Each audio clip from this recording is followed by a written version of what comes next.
What's going on, everyone? Welcome back to Better Biomed. I want to show you guys a cool new piece of tech. They've been out for a little bit, but I haven't actually seen them in service anywhere. And this would be the first hospital that has them, and I think it's a pretty big step up.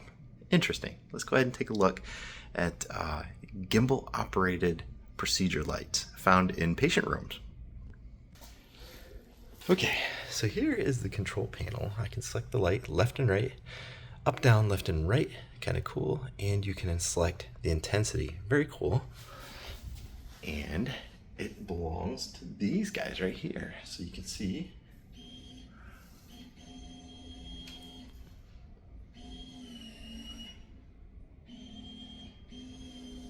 You can see my spot and what's happening. Very cool. Let's dim it down a little bit. There it goes.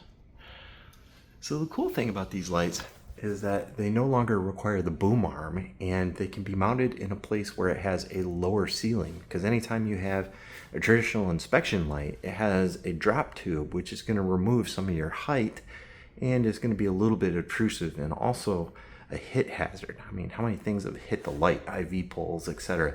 So you can see my ceiling height here is, let's see, I'm 6 foot, so it looks like it's about 8 foot tall. And that allows me to have full room clearance. And at the same time, I have these gimbal lights, which are sealed.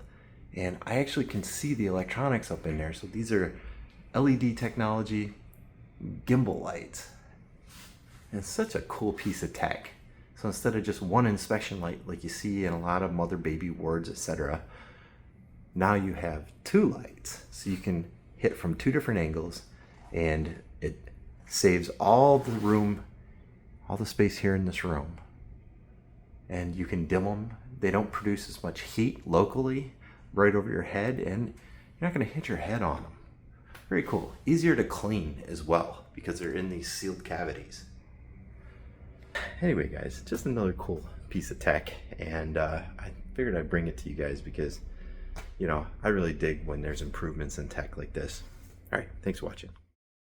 If you enjoyed this video, don't forget to give it a thumbs up and subscribe for more content. I'd love to hear your thoughts, so drop a comment below with what you'd like to see in future videos.